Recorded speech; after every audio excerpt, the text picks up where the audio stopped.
All right, since we're picking on Donnarumma, let's pick on Donnarumma for the second goal too, which I think is, again, it's another collective breakdown. Now, I understand zonal marking, right? And I also understand that Arsenal have this much hype set piece coach who does interesting things. And look, the numbers are there. They score a ton of goals in set pieces. But this is a free kick taken from the right-hand side. I would assume Saka delivering the cross.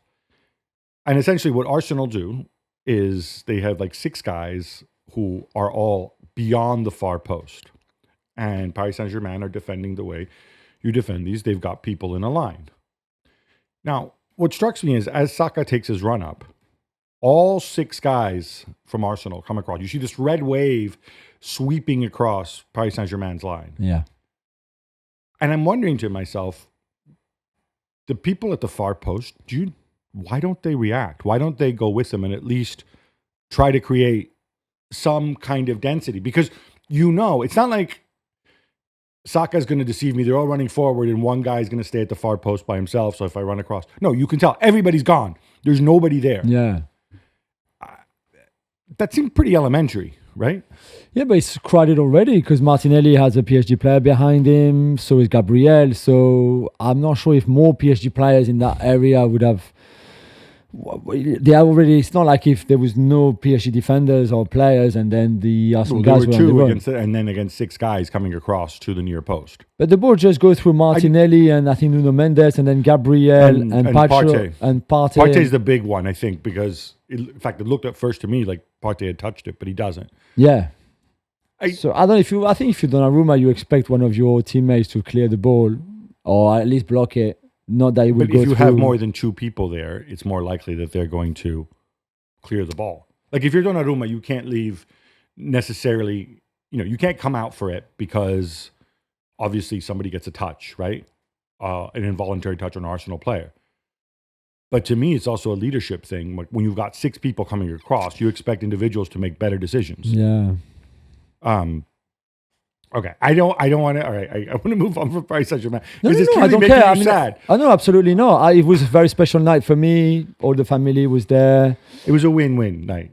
Yeah, but there's nothing that I didn't know before that game about PSG that I learned on the night. I know their weaknesses. I know their strength. I know the gap between them and a team like Arsenal. They're not ready. It's a very young team. The average age was 23. Arsenal was 26. So those 3 years count. So it doesn't make me sad at all. I'm not sure I just understand your point about the second goal, but it's a free kick. It's bad set piece defending. Luis Enrique, who I love bigging up all the time because the man's a genius, but he's a genius who does weird things. Yeah, and this caught them completely unprepared. You've seen Arsenal take free kicks before. I presume Paris Saint-Germain, like every other team, has a nerd who sits there watching videos all day of set pieces, right? Yeah, they don't. No, they don't. But they don't, and they don't work on them. I still think that this one is just. We've never seen Arsenal scoring one like that, and this one went through a lot of legs. I'm just not sure. Somebody should have blocked it. I'm not sure if putting more people on the near post would have helped or not. I'm not sure if Donnarumma can do something. I know it's a cheap goal to concede, but yeah, All right, 2 cheap goals conceded.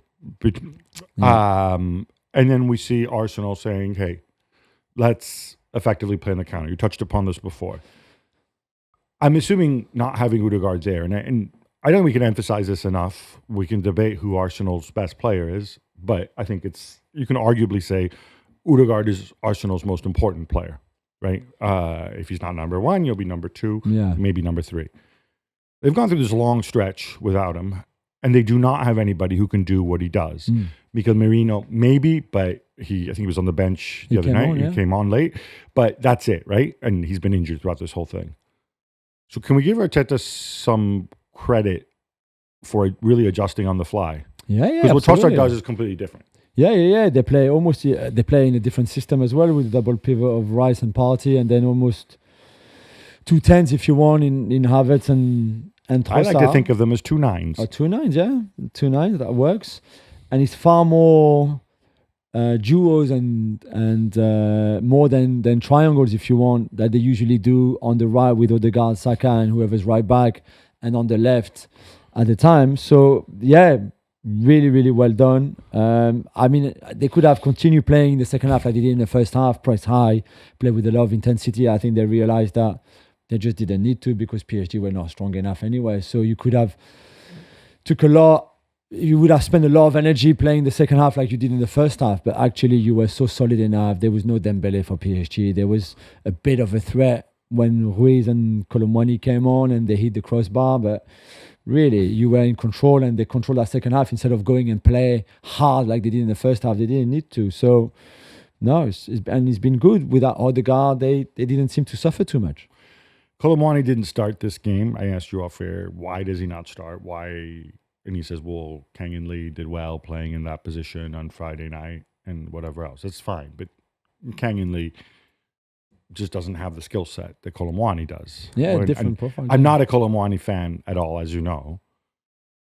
But it did seem to me that if you're going to play that, then you do this heavy movement-based style, which we've seen from Lucho in the past, rather than perhaps a more direct style, which would seem to make more sense if you're away from home when you have, Barcola and players like that. Yeah. And I think when Colomwani came on, you saw a bit of a difference too. And that's when PSG were trying to threaten a little bit more. You're going to play long. And if you play long on Lee with Saliba and Gabriel behind him, it's always going to be difficult for him. I think Luis Enrique likes a false nine. It would have been Asensio, but he was coming back from an injury. So he was only on the bench. More than a traditional number 9. I also think that when you don't have Dembele because you obviously decided to drop him for this game for ill discipline, then you play Desiré Doué on the right, who's young and talented, but still very early in his career. I didn't even notice that he played, to be honest. Yeah, he didn't do much really. So I think Colomwani would have helped maybe from kickoff, like Fabian Ruiz in midfield. I love João Neves, Vitinha, Zaire Emery. But again, they're very young, and again, this is a big game against Partey and Rice, and I think Fabian would have helped a bit more. But take nothing away from Arsenal, they were just really, really good that first half. All right, 2 more points on this. One, Arsenal related, just a quirk. You often like talking about left-footed center backs. You like left-footed players in general. Calafiori, after the injury to Timber, was playing right back. After the injury to Timber, they sent on Kivior. And Calafiori moves to right back. Now, left-footed right backs are extremely very rare. Can we tell people why that is?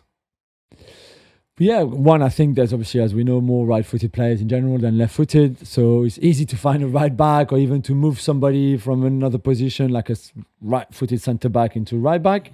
And as we've said before, I think we had a discussion about having 2 left-footed centre-backs together. A lot of managers, I don't really know why, don't really like that. And I guess there's a reluctancy maybe of playing a left-footed, like a left-footed left back at right back, for example. Well, it's not. I think it has to do with the way your body shape is when you're defending. Yeah, but you have right-footed players who play left back. I think those players, right-footed players who play left back, generally, not in all cases, but they spend more time doing it because there's more right-footed. If you're the left-footed defender, you will always play on the left, right? So they're more accustomed to it. And I think there's also, since most players are right-footed, when you are I'm going to get this right. When you're a left-footed right back and you're playing against an inverted winger, in other words, a left-footed left wing on the other team, it's a lot more difficult, especially when you're backtracking. It's a lot easier for when you're playing against a non-inverted winger. It's a lot easier for the left winger to go around you on the outside and put in a cross. I think that is generally the thinking. It's a quirk of the fact that 85% of human beings happen to be right-handed or right-footed. But Calafiori did so well. In first half, he came into midfield. At some point, he was right midfield. He's an outstanding signing, I think. You don't have some disciplinary issues, perhaps? Or do you like that kind of? All right. I just think he's amazing. And I think everybody at the club says the same. Arteta, the other players. I just think if he stays fit, that's the only worry I have, because already we've seen a few niggles there and there. But if he stays fit, it's an amazing addition to the squad in terms of versatility, intelligence, solidity. There's a moment in the first half where he drives the ball forward. It's just like so good. Final point on Dembele. When we see these stories come out, you talked about an argument on Friday night. Normally, there's a drip of details that comes out. Do we know? Is everything forgotten? He'll be back for the game against Nice. It was just disagreement on some of the debriefing that they did after the game on Friday. Luis Enrique not happy with a couple of decisions that he made during the game. Dembele responding, and Luis Enrique saying, "I don't think you're in the right mindset to play." It's a massive call. If PSG had played some Champions League semi-final on Tuesday, he would have taken him. Yeah. So and when Luis Enrique, in his official quote, when he was asked about it, he said that it's a team issue. But I think what he means there is that when a player, especially in a team debrief, does not, any challenges or engages the coach in a way the coach finds disrespectful, the thinking in general, you're not disrespecting me, you're disrespecting your teammates. Like that's always the line, right? And it's like big teachers. On discipline. He's big on discipline. So the club supported him, but I've got no issue if that's his call,